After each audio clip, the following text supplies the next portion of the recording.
Graças à ciência, conseguimos um verdadeiro milagre. Vacinas seguras e eficientes em menos de um ano. Algo sem precedentes na história. Entretanto, notícias recentes têm sido bastante desanimadoras. Não só da piora do quadro da pandemia do Brasil, mas principalmente com a possibilidade dessas cepas que estão surgindo, como a cepa de Manaus, poderem inclusive superar essas vacinas e fazer com que a pandemia simplesmente não acabe esse ano. Entretanto, diferente do que muitos imaginam, isso não era para ser uma surpresa.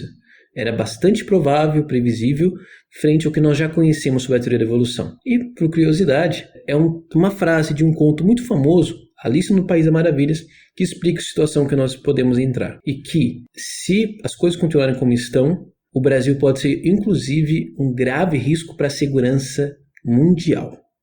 Bom, você quer entender isso? Fique por aqui.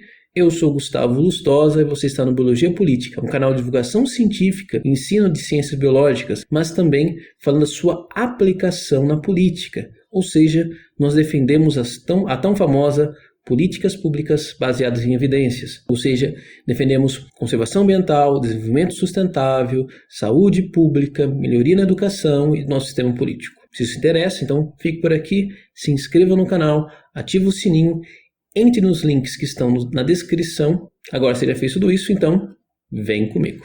Bom, olá pessoal. Eu sei que a situação que nós estamos vivendo é muito difícil, mas a gente tem que continuar, avançando, e uma das formas é aprender, E a pandemia tem sido uma aula muito violenta, mas uma aula sobre a importância da ciência, sobre a evolução, inclusive, e assim por diante, e é isso que a gente vai ver nesse vídeo. E, assim, eu quero fazer esse vídeo também com uma crítica aqui ao pessoal, e eu sei que tem até pessoas até bem intencionadas, que falam assim, mas como assim? Tem que usar máscara, vacina não funciona, então... então não falou que ia voltar ao normal. E olha, desculpa, mas se você está fazendo essa pergunta, você já fez essa pergunta, você está muito mal informado, mas muito mal informado. Desde o ano passado, antes de ter direito a uma vacina, já se falava, olha, as vacinas provavelmente não vão te proteger de infectar terceiros, e só se fosse uma vacina de spray, e olha lá. Então, como não vai ser, a gente vai ter que continuar usando máscara, a gente nunca vai voltar ao normal. Tinha até gente falando, tipo Pondé da vida, que isso era terrorismo psicológico, Então, se você fala isso, você está confuso, reveja suas fontes, tá? Porque estão muito ruins, você não está aprendendo o básico. Então, o que eu quero trabalhar aqui hoje com você? É um conceito de evolução muito interessante, que é o conceito que é chamado de teoria ou hipótese da Rainha Vermelha. O que essa teoria diz? A teoria diz que a relação entre as espécies, elas em longo prazo sempre vai ser constante. Por quê? Quando uma espécie tem maior sucesso, isso acaba reduzindo o sucesso, por exemplo, reprodutivo de outras espécies coexistentes. E assim por diante. Então, matematicamente, sempre há uma espécie de equilíbrio, quando você olha numa visão macro. O que ele estava tentando explicar em miúdos com essa teoria? Na verdade, é tentar explicar uma suposta constância de tempo até de extinção. Se você olha nos registros fósseis, você vê que a cada alguns milhões de anos sempre há uma grande extinção. Existem várias teorias para isso.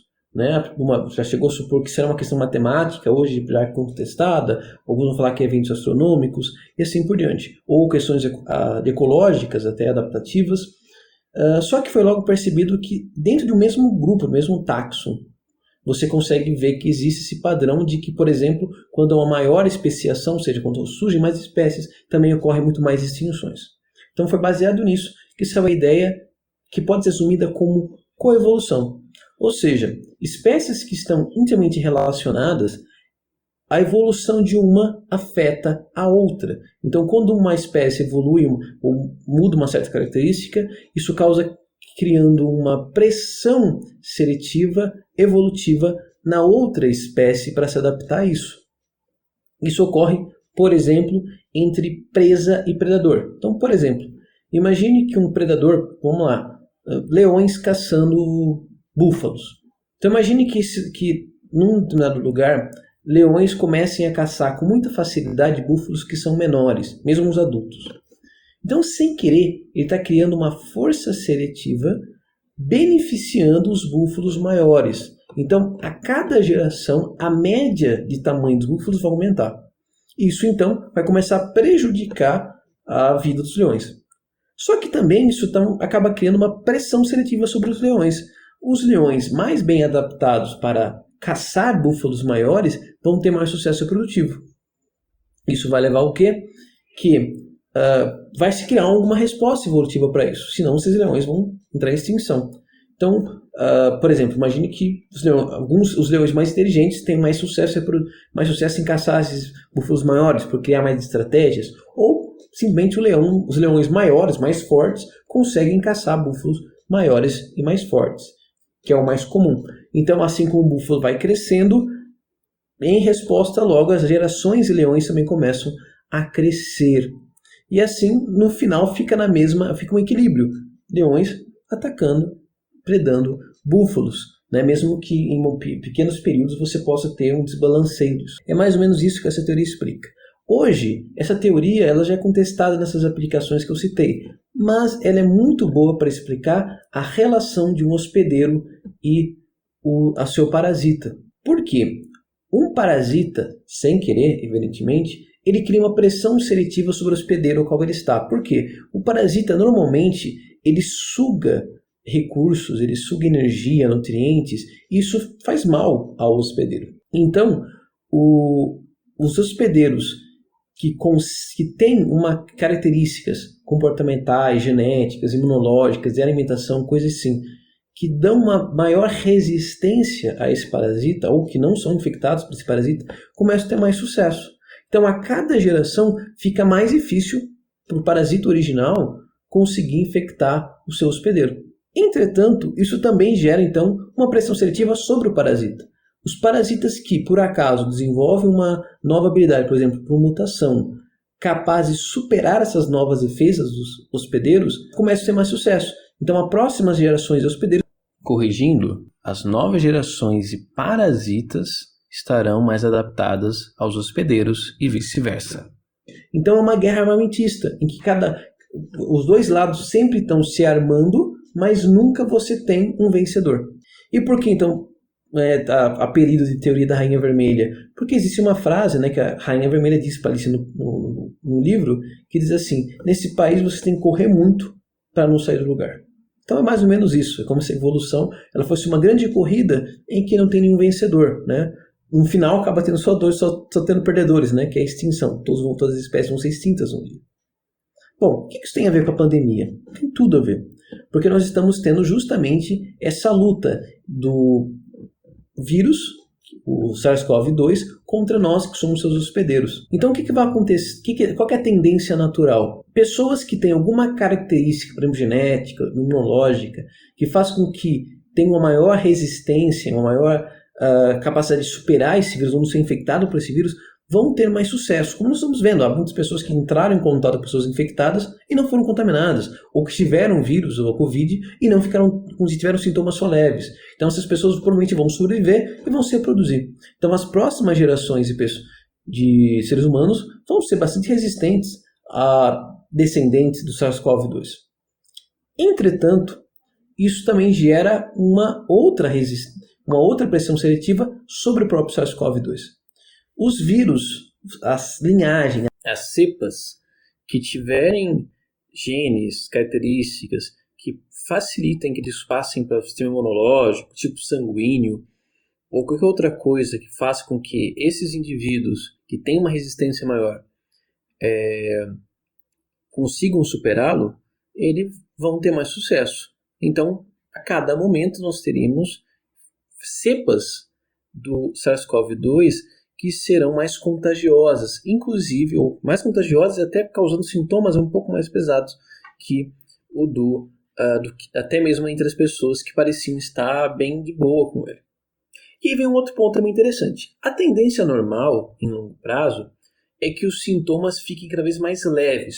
Por quê? Tanto porque, como eu falei, cada geração vai ficando com maior resistência, mas porque o vírus, ou qualquer parasita, na verdade, que não cause sintomas muito graves no seu hospedeiro, não mate o seu hospedeiro, ou não mate muito rápido, vai conseguir se reproduzir mais. Porque, por exemplo, um ebola da vida, que pega, quando a pessoa pega, em poucos dias já está de cama e já logo morre, não tem como se reproduzir muito rápido, porque ele entra, já deixa o hospedeiro doente e esse hospedeiro já se esconde. Então não tem muito tempo para ele contaminar outras pessoas.